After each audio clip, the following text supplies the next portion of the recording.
पंजाब में सैलाबी सूरत हाल के बाद 15,34,000 क्यूसेक पानी दरियाओं और नालों से गुजर रहा है। रावी में कई दिहाइयों के बाद पानी का बहाव 2 लाख क्यूसेक रिकॉर्ड किया गया। Director general PDMA Irfan Ali ने इस हवाले से खुसूसी बातचीत की है। डॉन न्यूज़ के नुमाइंदे वसीम रियाज जो इस वक्त उनके साथ ही मौजूद हैं, उनसे मजीद जान लेते हैं। वसीम, बताइएगा सारी तमाम तर सूरत हाल पर DG PDMA का क्या कहना है?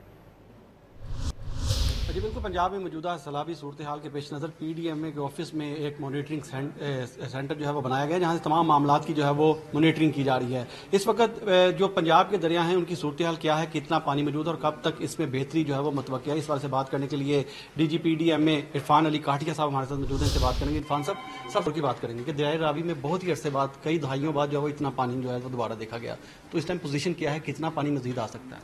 जी बिल्कुल, लाहौर में ये 1988 के बाद इतना बड़ा पानी आया है और इस वक्त रावी साइफन के मुकाम पे 2,13,000 क्यूसेक करेला गुजर रहा है और शाहदरा के मुकाम पे 2,03,000 क्यूसेक पानी करेला चल रहा है और अभी ये बढ़ रहा है पानी शाहदरा के मुकाम पे। तो उम्मीद यही है कि इंशाल्लाह आगे 2 से 4 घंटे में ये पानी रिसीडिंग की तरफ आएगा और फिर बिलाकर ये शेखुपुरा ननकाना से होता हुआ बल्लो की और नीचे से दनाई की तरफ जाएगा।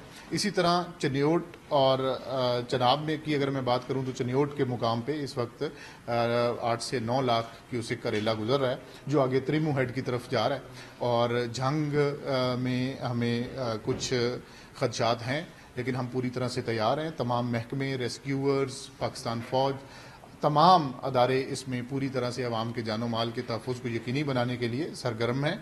मज़ीद बारिशों की कोई पेशगोई प्रेडिक्शन है? जी, आज से एक सिस्टम कम इंटेंसिटी का सिस्टम ये दोबारा दाखिल हो रहा है हमारी अपर कैचमेंट्स में भी और पंजाब के नॉर्थ ईस्टर्न रीजन में अगले 2 से 3 दिन बारिशें होंगी वक्फे वक्फे से। बहुत शुक्रिया। डायरेक्टर जनरल DG जो है जो PDMA तफसील हमें बता रहे थे और ये कंट्रोल रूम के हवाले से मैं आपको बताता चलो, मेरा कैमरा मैन अगर आपको दिखाता तो ये कंट्रोल रूम जो है वो यहाँ पर बनाया गया है, जहाँ पर स्टाफ जो है वो बैठाया गया और इस तमाम पंजाब के दरियाओं की और मुख्तलिफ जो मुतासरा इलाके हैं उनकी मॉनिटरिंग जो है वो की जा रही है। कहीं भी मदद की जरूरत हो यहाँ से फौरी तौर पर मदद के लिए जो है मुतल्लिका इदारों को जो है वो अलर्ट किया जा सकता है। इस वजह से ये भी कहा गया है कि 9वां स्पेल जो है वो मुतवक्की है, इसमें बारिशें जो हैं वो हो सकती हैं। पंजाब भर में जो है वो 8वें स्पेल से जो तबाही हुई उसके बाद अब 9वें स्पेल में जो है वो बारिशें दोबारा से मुतवक्के जो है वो हो सकती हैं। जी।